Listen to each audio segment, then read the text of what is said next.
Hello guys, and welcome to my news for August 31st, 2012, and let's kick it off with some Borderlands. So Borderlands 2 will have 4 add-on campaigns. They'll introduce new adventures, allies, enemies, and environments. Gearbox has announced that upcoming shooter Borderlands 2 will get 4 brand new add-on content campaigns following the game's launch. Though specific details are scarce, each campaign is slated to contain several hours of gameplay with new adventures, allies, and enemies and environments in each, while each pack can be purchased individually for $9.99 on PC and PS3 or 800 Microsoft points on Xbox 360. Gearbox has also revealed that it will be offering a Borderlands 2 Season Pass, which will allow gamers to download each expansion as soon as it's released for no extra charge.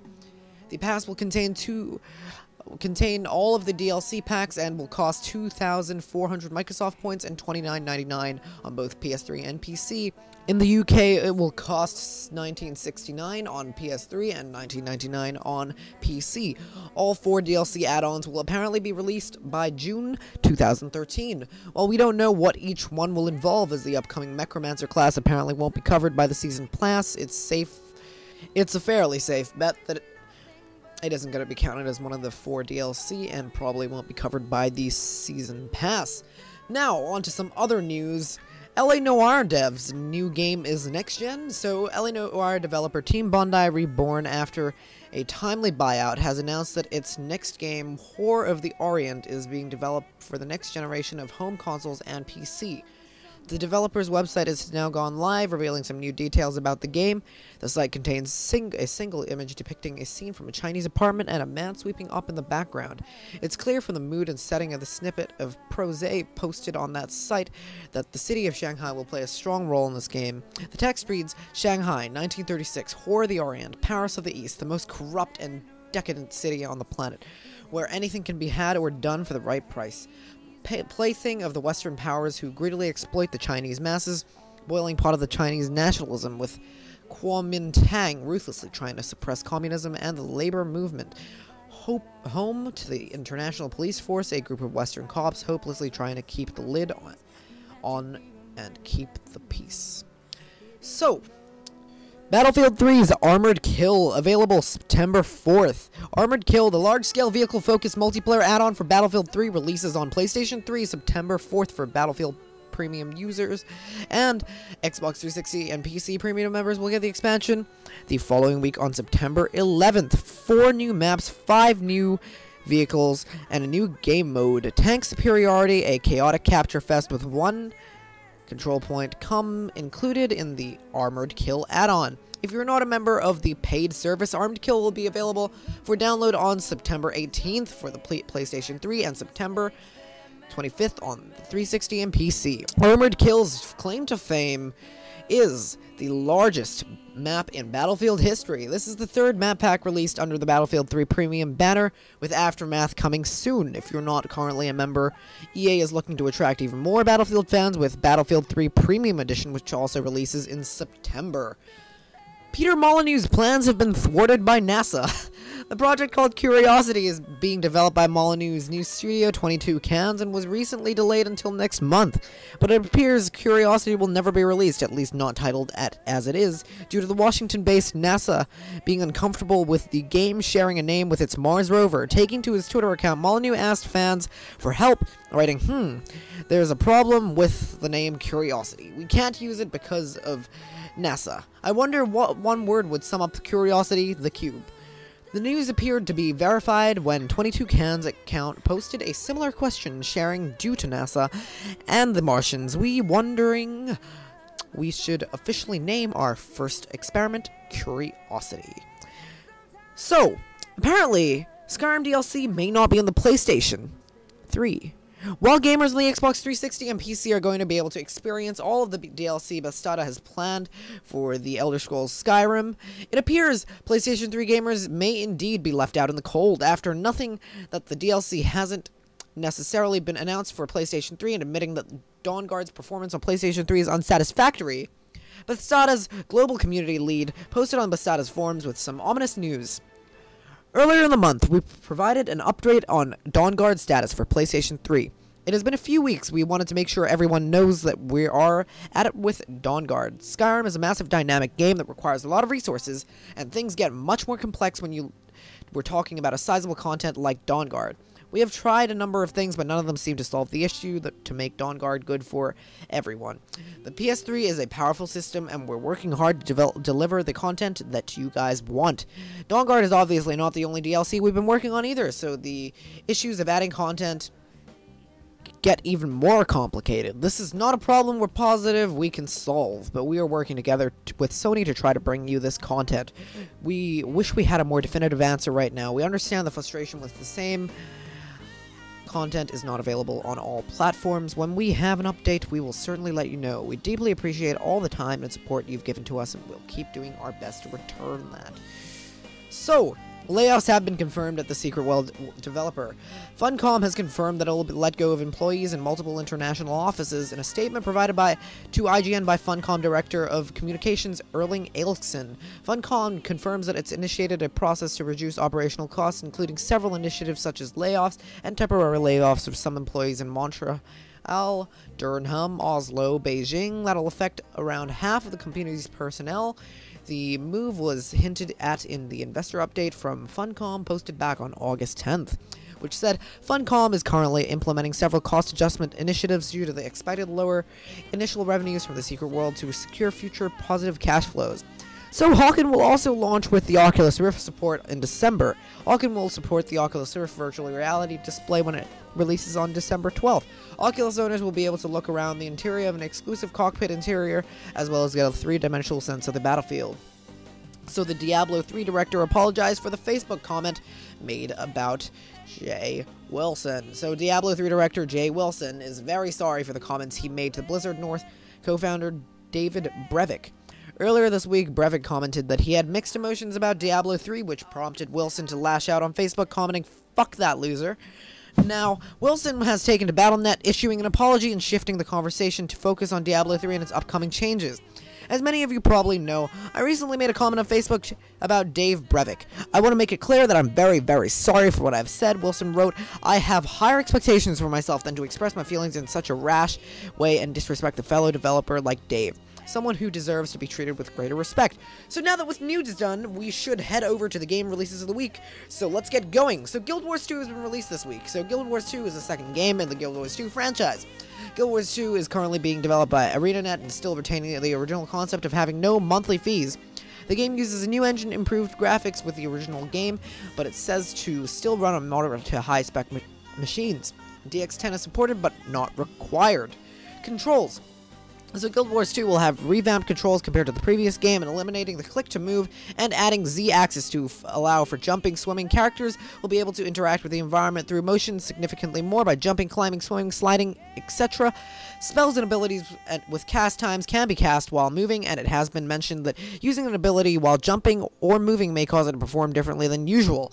Players can also dodge incoming attacks by double tapping on any directional key. So skills! Guild Wars 2 is unique in that its skills has a 10-slot skill bar, of which only 5 skills are determined by the player. The rest are determined by the character's profession, weapon, and they currently have equipped. For example, a warrior with a two-handed greatsword will always have the same first 5 skills. The weapon's main damage dealing skills, with the latter 5 being drawn from the pool of healing, utility, and elite skills. They are customizable to best fit the player and playstyle and the current situation, and each profession and race will have a wide variety of utility skills from which to choose. Weapon skills are unlocked through the use of their associated weapon, while non-weapon skills can be collected using a mechanic similar to one found in original Guild Wars. Instancing, unlike the original game, which was completely instanced aside from towns and outposts, Guild Wars 2's world will be entirely persistent except for dungeons and some personal storyline quests. Instead of each area having a series of districts so that not too many people are on one server, there will be a list of worlds similar to the most MMO servers or realm setups. However, unlike most other MMOs, these worlds can be switched between very, very easily.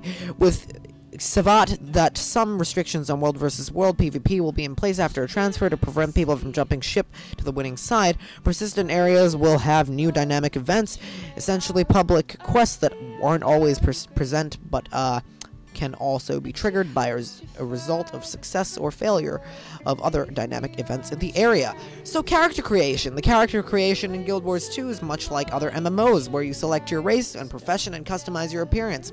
After you select those, the game will ask you some personal questions about your upbringing to help flesh out your character. These choices have an impact on some aspects of your character's personal story.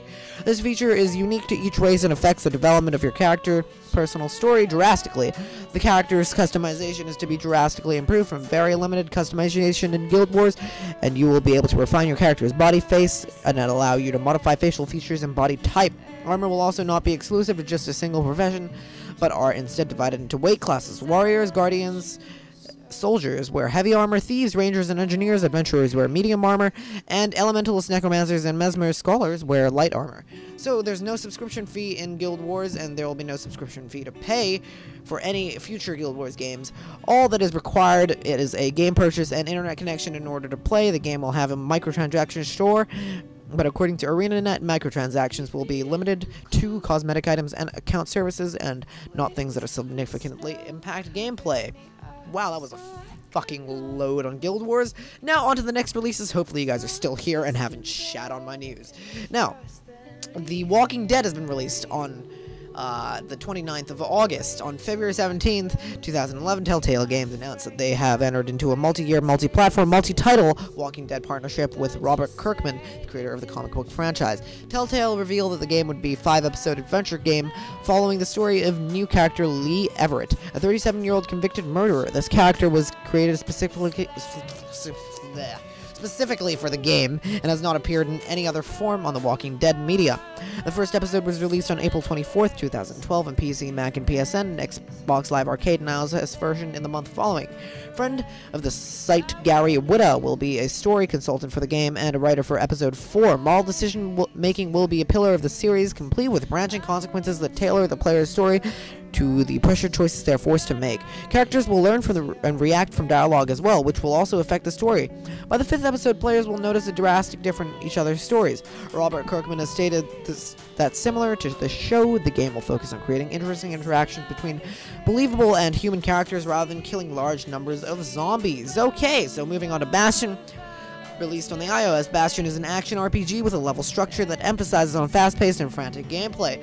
The kid moves through a fantasy-themed environment that forms up underneath his feet as he moves through each level. In order to progress, the kid must defeat enemies using a variety of melee range weapons and while collecting items, leveling up his attributes with experience points along the way.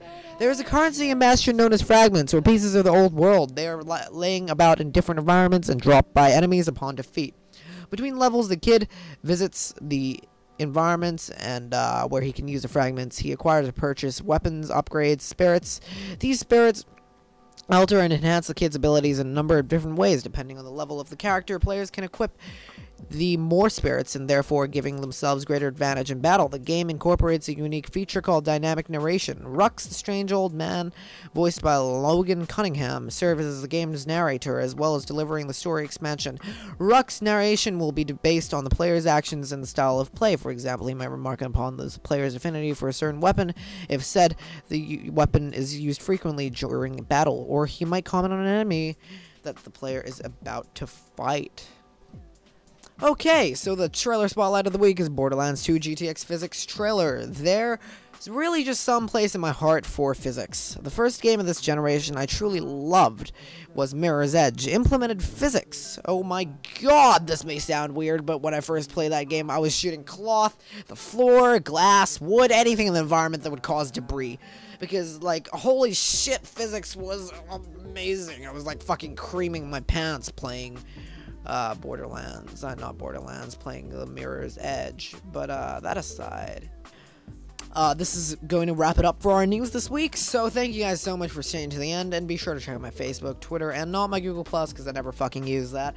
Be sure to subscribe to Skyvation for other content which will be of high quality, and be sure to subscribe to my channel for Let's Play content and Let's Look at content and my news content if you would like. I might be starting up some new series soon, so keep a lookout for that. And yeah, I'm gonna be wrapping up my Crysis 2 very soon. And that was a little bit of a play on words, but I'm gonna let you guys figure that one out yourself. But that aside, I'm gonna go now.